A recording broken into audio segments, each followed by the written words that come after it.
Ассалаумалейкум достар, Еркебұлан Болатов YouTube арнасына қош келдіңіздер. Бүгінгі видео біздің каналымыздағы ақшаға қатысты, бизнеске қатысты, мышлениеге қатысты ең маңызды, ең фундаментальный видеолардың бірі. Сол үшін осы видеоны көріңіздер. Себебі бұл видеода мен қалай жалпы, мысалы сіздер қазір бизнес бастап жатсыздар, бизнес бастағыларыңыз келеді, немесе кәсіп жолында жүрсіз, немесе спортта жүрсіз.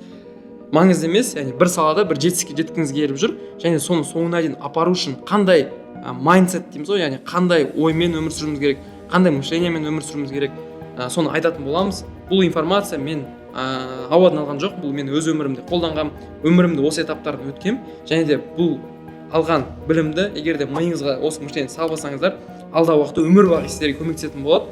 Ол зат алысқа ойлау бойынша, және бизнесті соңынан апаруға бойынша сіздерге міндетті түрде көмектеседі. Сол үшін де осы видеоны соңынан көріңіздер.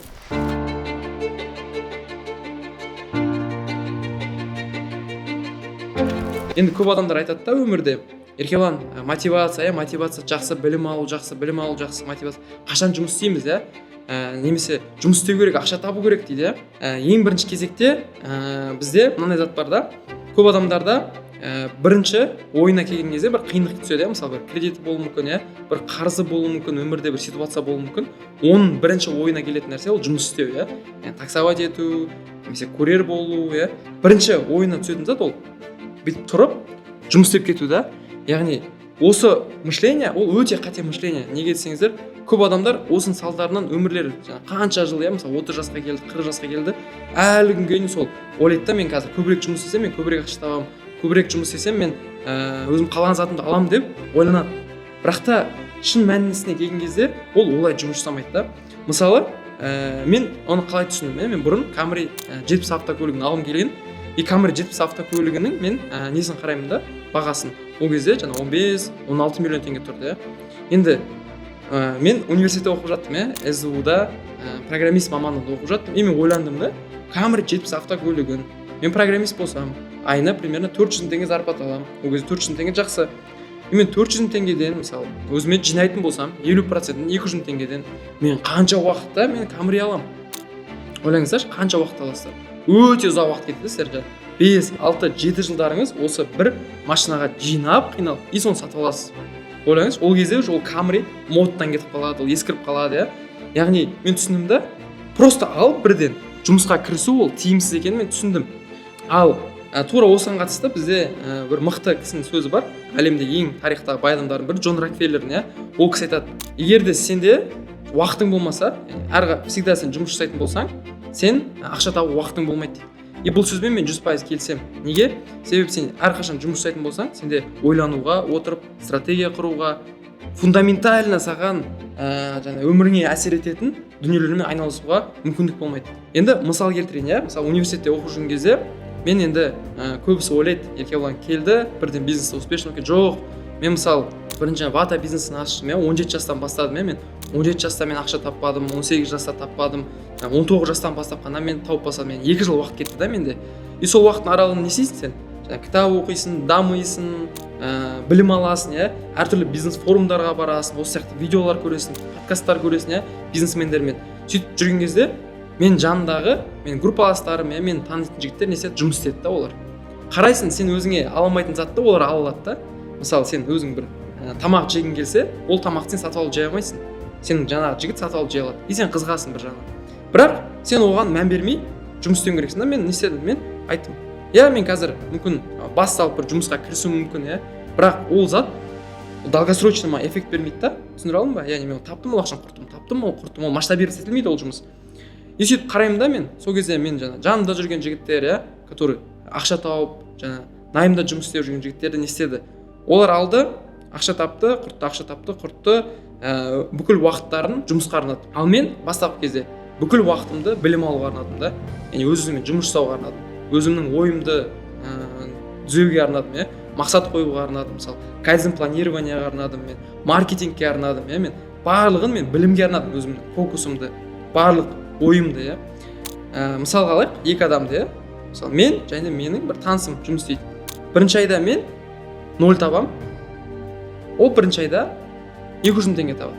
Екінші айда мен 0 табам, ол екінші айда 200 теңге табады.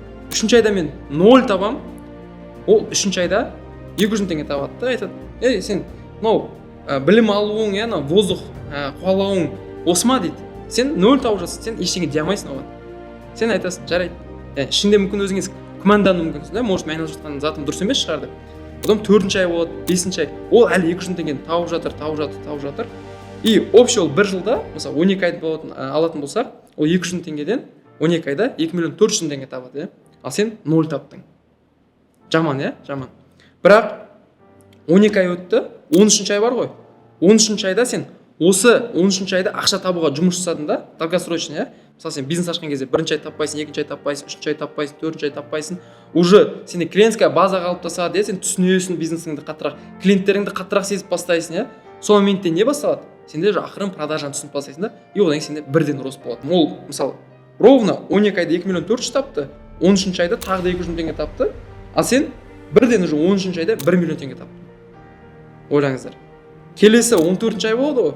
Ол кезде сен таптың тағы да 2 миллион теңге таптың да, плюс 2 миллион. Сонда общий сен 3 миллион теңге таптың.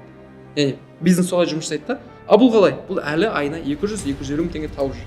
Яғни осы кезде бұл адам сұрайды да, сен қалай істедің? Оған дейін саған айтады да адамдар, сенің жаңа білім алуың жұмыс жасамайды, мынау жаңа онлайн саудаң не ол? Мысалы сол замандарда мен бастаған кезде онлайн саудаға ешкім сенген жоқ. Яғни көбісі айналыспады ол кезде. И онлайн саудаң не ол сенің дейді. А потом сен уже продажа келтірген соң, өскен соң, оның 1 жылдық табысын сен 1 айда тапқан соң, ол айтады, қалай дейді, қалай. Яғни бұл бүкіл мен ойымша жетістікке жеткен адамдардың өмірінде кездескен стандартный оқиға да. И мен айтарым сіздерге, осы көріп отырған адамдарға, әрқашан перспективаға жұмыс жасаңыздар.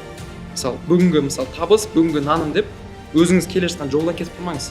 Мысалы кәсіп істеп жатасыз ғой, сіз кәсіп істеп жатасыз, мүмкін сіз қазір мобилографсыз, и тұрып кәсіпті бастап келе жатқан кезде, бір видео түсіріп жүрсіз десе, хорошо, жүр мына жаққа кеттік, мынандай видео түсіреміз, кеттік. Сен андай мақсатсыз шақырған жаққа кетіп қала бермеуің керексің да.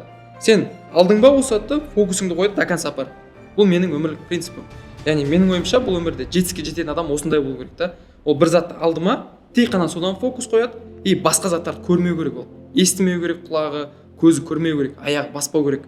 Өзінің мақсатына апармайтын жұмыстарға да. Сол үшін де айтарым, әрқашан перспективаға жұмыс жасаңыздар, армандаңыздар, мақсат қойыңыздар, күнделікті дамыңыздар. Өйткені даму ол бірден эффект бермейді. Мен осы сияқты тағы да бір мысал айтып өтейін, өзім қатысты қазір өмірімде өзгерістерді айтатын болсам, ағылшынды үйреніп бастадым да. Ағылшын үйреніп бастаймын, бірінші күні эффект байқамайсың, екінші күні эффекті байқамайсың, нәтижені сезбейсің. 3-4 уже жаңа 15 сабақтан кейін сен уже сен өзіңдегі нәтижені көріп бастайсың да. Ойлаңыздаршы. Мысалы, оған дейін сен жаман сөйледің, қазір жақсы сөйлейсің. Сен бірақ бірінші күні көрмедің нәтижені, екінші күні көрмедің, үште көрмедің, сен 15-ші күні бірақ көрдің да. Яғни мен содан түсіндім да, кез келген затты сен бірден бастап, ол жүріп кетпейді екен. Сен оған просто сала беруің керек, сенуің керексің, ең бастысы. И соны сала беруің керексің. Соның нәтижесінде ол зат өсіп шығады. Тура сол сияқты тренировка, мысалы мен денем қазір өзіме идеальный деп айтпаймын, бірақ та менің осы уақытқа дейін өмір сүргенім, мысалы 23-те жасым, 23 жылындағы бұл менің прайм дейді ғой, пик кезімде менің денемдегі физически. Тренировкаға барасың, нәтиже көрмейсің, сен қарайсың, апарып болып тұрасың, или май болып тұрасың, тренировкаға бара бересің, сен 3 айдан кейін, 4 айдан кейін, 5 айдан кейін барып қана сен нәтижені көріп бастайсың. И мен түсінгенім, бүгін әрекет істедің, ертең нәтижені күтпе. Бүгін әрекет жасадың, нәтижені күтпе да, ертең тағы әрекет жаса. Одан арғы күн тағы әрекет жаса. Нәтижесінде сен 2-3 жарты жылдан кейін уже алғашқы нәтижелеріңді алып бастайсың. И тоқтамау керек. Өмірдің соңына айналысу керек. Сол затпен.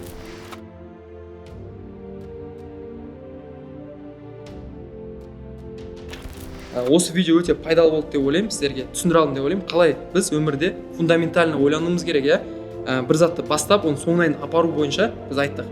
Басталып жұмысқа кірісіп кете беру емес, керісінше ойланып, бізге ұзақ уақытқа бізге пайда келетін, ұзақ уақыт бойы бізге ақша келетін жұмыстармен айналысуды мен бүгінгі видеода айттым.